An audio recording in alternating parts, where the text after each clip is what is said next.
Friends இன்றைக்கு எங்கள் வீட்டில் மீன் குழம்பு. இந்த மீன் குழம்பு இப்போ கூட்டி வச்சுருக்கேன் பாருங்கள். இனிமேல் இது நல்லா கொதித்த உடனே இந்த பச்சை வாசனை போன உடனே நான் மீன் போடுவேன்.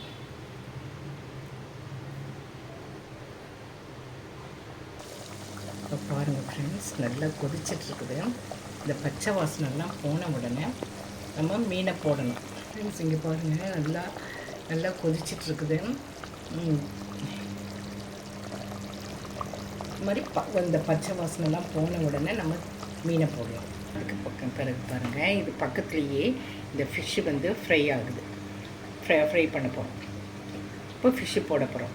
எண்ணெய் காஞ்சிடுச்சு பாருங்கள் ஃப்ரெண்ட்ஸ். இப்போது இந்த நல்லா கொதிச்சிருச்சுது. இப்போது இந்த ஃபிஷ்ஷை நான் இங்கே போடுறேன்.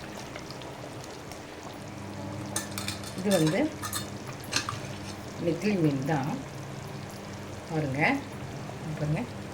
இந்த மீனை இப்படி போட்டுட்டேன் ஃப்ரெண்ட்ஸ். இந்த நெத்திலி மீனை இப்போ நான் இதில் பொரிக்க போகிறேன். இதில் ஒன்று ஒன்றா போட்டு பொரிக்கிறேன்.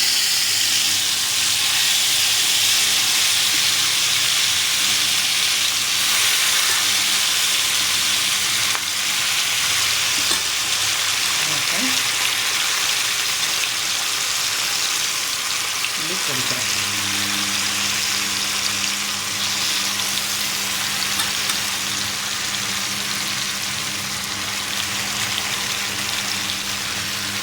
இப்படி போட்டு பொரிக்கிறேன். பொரிச்சு முடிச்ச பிறகு நான் காட்டுறேன்.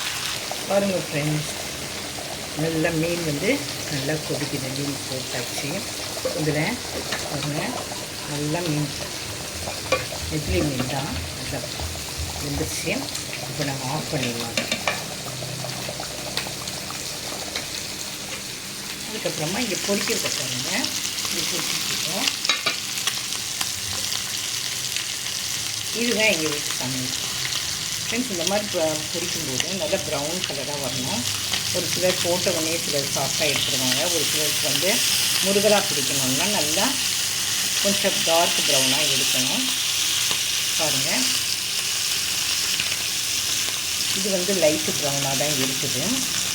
பட் முருகலாக வேணும்னா இது லைட்டு ப்ரௌன்லேயே எடுத்து, முருகலாக வேணும்னா டார்க் ப்ரௌன் ஆகிற வரைக்கும் கொஞ்சம் பொறுமையாக இருந்து அதுக்கு பிறகு நம்ம இந்த மீனை நம்ம அதை எடுத்துக்கலாம்.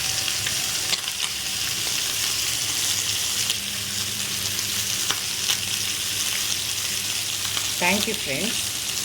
இன்றைக்கி எங்களுக்கு சமையல் மெயினாக இந்த மீன் வறுத்துருக்கு.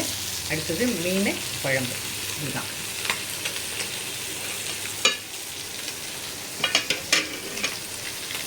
பிடிச்சிருந்தா இந்த வீடியோ நீங்கள் லைக் பண்ணுங்கள்.